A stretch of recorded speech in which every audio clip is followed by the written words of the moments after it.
Ma Mission TV, le miroir du monde. Zéro. Ma Mission TV, le miroir du monde, bienvenue dans la nyonso ya lo Congo. Tolobaka tozali liso na bino esika information ezali. Lito ina bino pe makolo na bino ko en temps réel pour relever bino information. Toyaki awa na ngambo ya kali du peuple mokolo ya lelo parce que bato nyonso bazali bongo kola na Ma Mission TV. Bayebi bongo te président de la République akutanaki mokolo ya lelo na réunion moko ya moke penza pona lisolo etali mboka na mbeko Alexis Tambo Mwamba. Madame Janine Mabunda basanga kiboko kuna na ngambo nzele et sika penza lisolo moki ezalaki alors biso on appelé du peuple to yaki bongo pour te meka koyoka maman Janine Mabunda wa azali présidente ya Assemblée nationale nini penza akoloba na peuple congolais suite ya rencontre na bango ya mokolo ya lelo na président de la République biso na part na biso Ma Mission TV tokolinga te tobengisa bino toloba mingi te bolanda la présidente ya Assemblée nationale akoloba nini mpona peuple congolais ayoka ye mpenza lisolo nini basolo nini na président de la République nde tokozonga mpo te tokontinue à tout de suite. Oui, d'abord je veux qu'on vérifie si tout le monde est à plus d'un mètre et demi. Voilà, donc à l'initiative du chef de l'État, nous avons été reçus, mon collègue du Sénat et moi-même aujourd'hui, bien sûr pour échanger dans le cadre de la courtoisie institutionnelle, échanger sur les questions d'actualité qui sont pour tout le monde particulièrement adressées, la lutte contre le Covid et l'état d'urgence. Il est prévu la convocation d'un congrès dans le prochain jour, ça reste maintenu? Alors, je crois que tout le monde fait une focalisation sur le congrès, pas congrès. Je crois que dans le cadre de l'échange que nous avons eu avec son Excellence le Président de la République, où j'étais évidemment accompagné du Président du Sénat, nous l'avons tenu informé de l'évolution des activités parlementaires, des mesures que nous avions prises dans le cadre de la lutte contre le Covid. Vous savez que beaucoup d'activités de rassemblement sont réduites et donc nous aussi, au niveau de l'Assemblée nationale et du Sénat, nous avions décidé de lever donc des mesures en matière de suspension des plénières pendant un certain délai qui courait jusqu'au 5 avril. Donc nous lui en avons fait part et nous a interrogé sur à quoi ressemblerait la suite de nos activités parlementaires après ce délai du 5 avril. Et donc nous avons eu des discussions longues, approfondies sur ces questions, mais aussi sur comment, d'un point de vue sanitaire, on peut marier et concilier l'obligation d'une activité parlementaire et d'un fonctionnement normal des institutions et le respect et l'exemplarité que nos institutions doivent inspirer par rapport à cette lutte contre le Covid. Il a aussi été noté évidemment que la priorité aujourd'hui dans le monde entier, et le Congo ne fait pas exception malheureusement par rapport à la pandémie du Covid, il a aussi été noté que dans cette période particulière pour notre pays, comme ça se fait partout ailleurs, la priorité, ça doit être comment nous apportons des réponses au sein de chaque institution pour protéger nos populations, nos concitoyens face à cette pandémie, face à cette,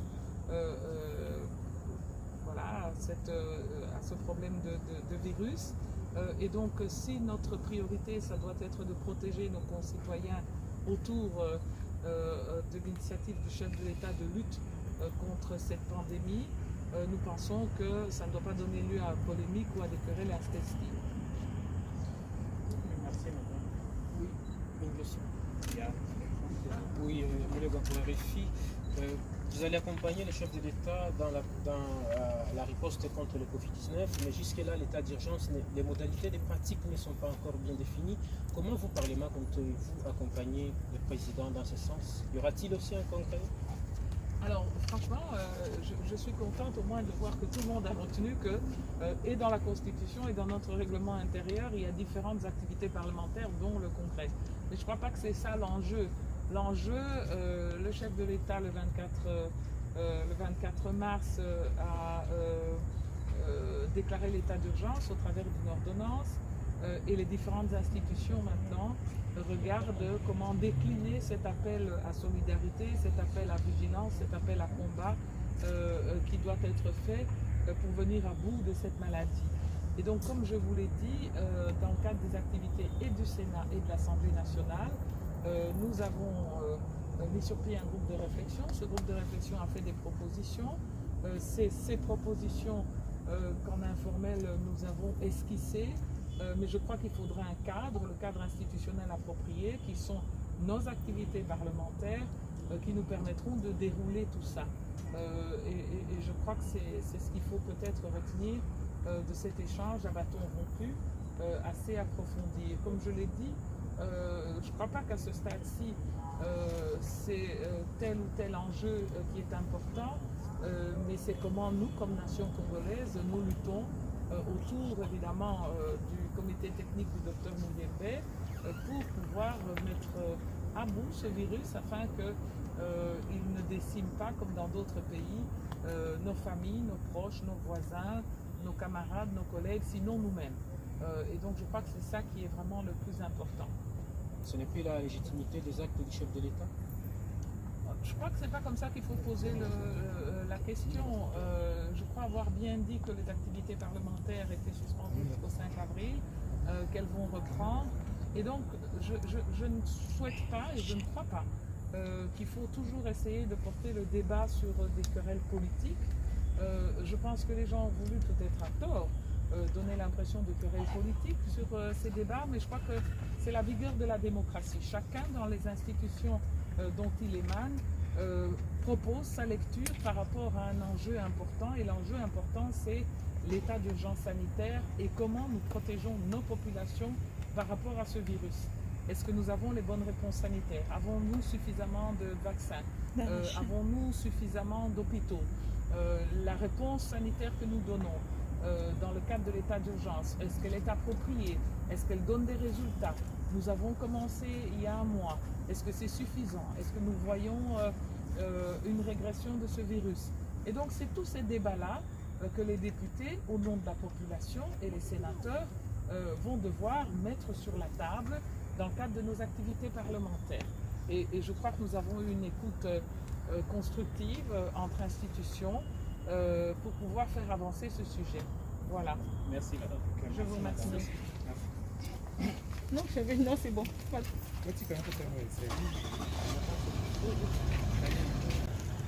Oui, d'abord, je veux qu'on vérifie si tout le monde est à plus d'un mètre et demi. Voilà, donc à l'initiative du chef de l'État, nous avons été reçus, mon collègue du Sénat et moi-même, aujourd'hui, bien sûr, pour échanger dans le cadre de la courtoisie institutionnelle, échanger sur les questions d'actualité qui sont pour tout le monde, et particulièrement adressées, la lutte contre le Covid et l'état d'urgence. Il est prévu la convocation d'un congrès dans le prochain jour, ça reste maintenu? Alors, je crois que tout le monde fait une focalisation sur le congrès, pas congrès. Je crois que dans le cadre de l'échange que nous avons eu avec son Excellence le Président de la République, où j'étais évidemment accompagné du Président du Sénat, nous l'avons tenu informé de l'évolution des activités parlementaires, des mesures que nous avions prises dans le cadre de la lutte contre le Covid. Vous savez que beaucoup d'activités de rassemblement sont réduites, et donc nous aussi, au niveau de l'Assemblée nationale et du Sénat, nous avions décidé de lever donc des mesures en matière de suspension des plénières pendant un certain délai qui courait jusqu'au 5 avril. Donc nous lui en avons fait part. Il nous a interrogé sur à quoi ressemblerait la suite de nos activités parlementaires après ce délai du 5 avril. Et donc nous avons eu des discussions longues, approfondies sur ces questions, mais aussi sur comment, d'un point de vue sanitaire, on peut marier et concilier l'obligation d'une activité parlementaire et d'un fonctionnement normal des institutions et le respect et l'exemplarité que nos institutions doivent inspirer par rapport à cette lutte contre le Covid. Il a aussi été noté évidemment que la priorité aujourd'hui dans le monde entier, et le Congo ne fait pas exception malheureusement par rapport à la pandémie du Covid, il a aussi été noté que dans cette période particulière pour notre pays, comme ça se fait partout ailleurs, la priorité, ça doit être comment nous apportons des réponses au sein de chaque institution pour protéger nos populations nos concitoyens face à cette pandémie, face à cette voilà, à ce problème de virus. Et donc, si notre priorité, ça doit être de protéger nos concitoyens autour de l'initiative du chef de l'État de lutte contre cette pandémie, nous pensons que ça ne doit pas donner lieu à polémique ou à des querelles intestines. Merci, madame. Oui, une question. Oui, collègue pour RFI. Vous allez accompagner les chefs de l'État dans la riposte contre le Covid-19, mais jusque-là, l'état d'urgence, les modalités des pratiques ne sont pas encore bien définies. Comment vous, Parlement, comptez-vous accompagner le président dans ce sens? Y aura-t-il aussi un congrès? Alors franchement, je suis contente au moins de voir que tout le monde a retenu que, et dans la Constitution et dans notre règlement intérieur, il y a différentes activités parlementaires, dont le congrès. Mais je ne crois pas que c'est ça l'enjeu. L'enjeu, le chef de l'État le 24 mars a déclaré l'état d'urgence au travers d'une ordonnance et les différentes institutions maintenant regardent comment décliner cet appel à solidarité, cet appel à vigilance, cet appel à combat qui doit être fait pour venir à bout de cette maladie. Et donc, comme je vous l'ai dit, dans le cadre des activités et du Sénat et de l'Assemblée nationale, nous avons mis sur pied un groupe de réflexion. Ce groupe de réflexion a fait des propositions. Ces propositions qu'en informel nous avons esquissées, mais je crois qu'il faudra un cadre, le cadre institutionnel approprié, qui sont nos activités parlementaires, qui nous permettront de dérouler tout ça.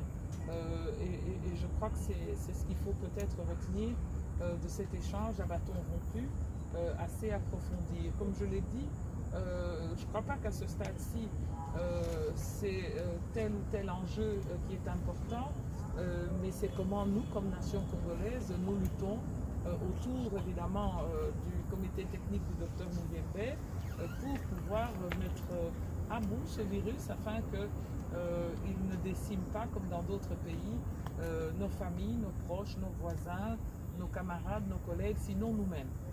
Et donc je crois que c'est ça qui est vraiment le plus important. Ce n'est plus la légitimité des actes du chef de l'État? Je crois que c'est pas comme ça qu'il faut poser la question. Je crois avoir bien dit que les activités parlementaires étaient suspendues jusqu'au 5 avril, qu'elles vont reprendre.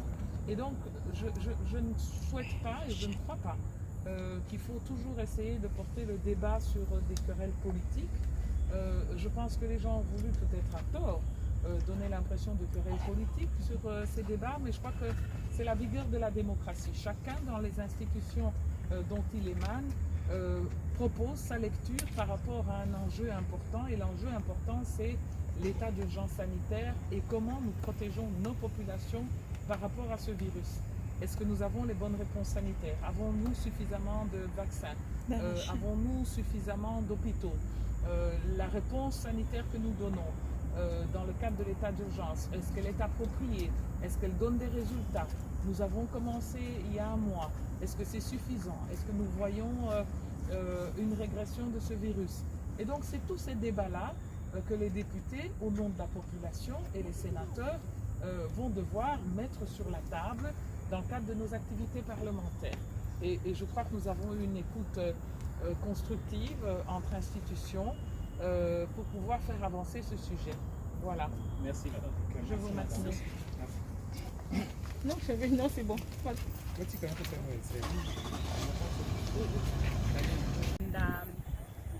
Bouti bongo kolanda mama Janine Mabunda oyo azali présidente ya Assemblée nationale.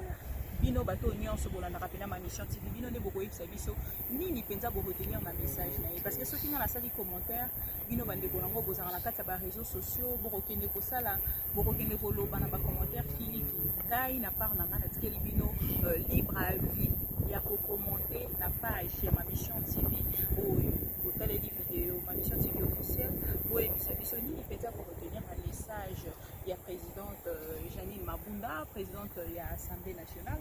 Bolandi message na ye parce que wana autaki bongo fraîchement na ntiele kokutana na président de la République et ngai message na ye nalandi kaka apaisement ya makasi mpe bandeko bazali continuer koconsidérer oyo etali bongo état d'urgence sanitaire parce que ezali bongo esika congolais nyonso po asangana po tozala bomoko po tolonga bokomoko. Merci beaucoup à vous tous. Tolobaka tozali liso na bino esika information ezali litoi na bino makolo na bino kokita en temps réel pour komela bino information. Merci beaucoup Namika azalaki derrière la caméra en même temps assistance ye pasali oyo ezalaki point na ye na Carmel Media okolanda yango. Alors merci beaucoup na bino nyonso esekole esekole na bapapete mboka na ekosepela ndenge ekongole atelemi mpona kolandela nyonso ezali koleka mboka. Tokutani prochainement mpona baactualité mosusu. Merci. À plus. MTV, le miroir du monde, bienvenue à vous tous fidèles de MTV. Je sais que vous êtes nombreux à nous suivre de partout, depuis Kapinga depuis le Palais du Peuple. Vous venez de suivre donc là la présidente de l'Assemblée nationale qui vient de faire son point à propos de tout ce qui s'est passé par rapport à Réunion à Bango, Bazaki bon, la présidente de la République. Alors, Toza Awa. Vous êtes en train de me suivre en direct sur ma mission TV. Tolobara Tozali, sur la vidéo ici, information Zali. Lito Inamino, que ma colonne qui est en temps réel pour la vidéo information. Vous êtes nombreux à nous suivre de partout. Merci pour votre fidélité à cette chaîne, ma mission TV. Ma mission TV, le miroir du monde.